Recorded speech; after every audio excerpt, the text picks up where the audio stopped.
सादर जय श्री कृष्णा साथियों, कैसे हैं आप सब। आशा करती हूँ आप सब अच्छे होंगे। माता रानी की कृपा आप पर व आपके परिवारजनों पर सदैव बनी रहे, इसी कामना के साथ एक बार फिर से आप सबका स्वागत है, अभिनंदन है आपके यूट्यूब चैनल में।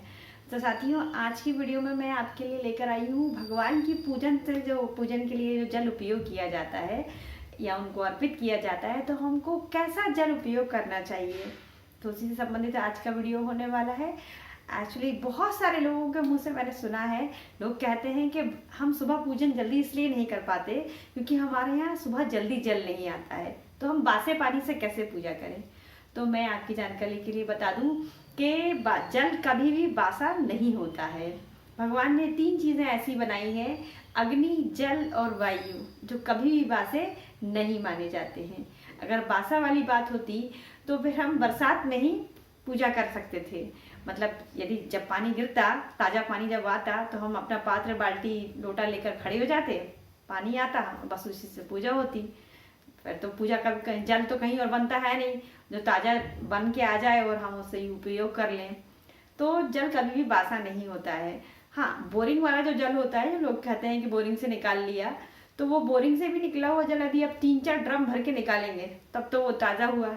अन्यथा वो भी 1-8 लोटा आप निकाल रहे हैं तो वो भी वो पाइपलाइन में भरा हुआ ही निकलेगा, तो वो भी माना जाएगा कि बासा ही है। तो ताज़ा पानी अगर जैसी बात होती तो फिर पूजा करना बहुत मुश्किल काम हो जाएगा। तो इसलिए ये बात अपने दिमाग से बिल्कुल निकाल लीजिए। पूजा के लिए जो उपयुक्त जल होता है वो शुद्ध, साफ सुथरा होना चाहिए, पवित्र होना चाहिए, स्वच्छ होना चाहिए। इसके अलावा पूजा के लिए जल की कोई और उपमा हो ही नहीं सकती है। तो बस ये चीज़ हमें तो ध्यान रखिए कि जब भी आप पूजा करें तो जल साफ सुथरा हो, जिसमें किसी भी प्रकार की गंदगी आपको ना दिखे, एकदम साफ होना चाहिए। अगर जल के अंदर बाल भी गिर गया है तो वो जल पूजा के लिए उपयुक्त नहीं माना जाता है। और यदि उसमें कचरा है तो वो तो हम अपने लिए ही उपयोग नहीं करते हैं, तो भगवान के लिए कैसे किया जाएगा। जल कभी भी जूठे मुंह से यदि भरा है या जूठा हाथ आपका लग गया है, जूठे मुंह से आपने मुंह में कुछ खा रहे हैं और आपने जल को छू दिया है, तो वो पूजा के लिए उपयुक्त नहीं होता है, उससे हमें पूजा नहीं करनी चाहिए। इसके अलावा जल में यदि पैर लग गया, आपने कहीं जल भर के रखा है पूजन के लिए या भर रहे हैं और उसमें आपका गलती से भी पैर लग गया है, तो उसको फिर पूजा में उपयोग नहीं करना चाहिए, किसी देवी देवता को हमको अर्पित नहीं करना चाहिए। साथ ही आप लोटा भर के रख रहे हैं या किसी पात्र में जल भर के रख रहे हैं और आपकी उंगलियां उनमें डूब गई हैं, तो भी वो उपयुक्त नहीं माना जाता पूजा के लिए या किसी देवी देवता को अर्पित करने के लिए। तो ऐसा जल हमें उपयोग नहीं करना चाहिए। और अगर आपके यहाँ रात को भरा हुआ जल है और आपको लगता है कि सुबह उसकी हम पूजा कैसे करें क्योंकि वो बासा है वही दिमाग में, तो आप उसके अंदर गंगा जल डाल लीजिए या तुलसी डाल लीजिए। शिव जी को अर्पित करें तो तुलसी मत डालिए, गंगा जल सबसे बढ़िया होता है। या फिर उसमें आप कुशा डाल के उसको उपयोग कर सकते हैं पूजा के लिए, शुद्ध जल बल्कि पवित्र जल बन जाता है वो।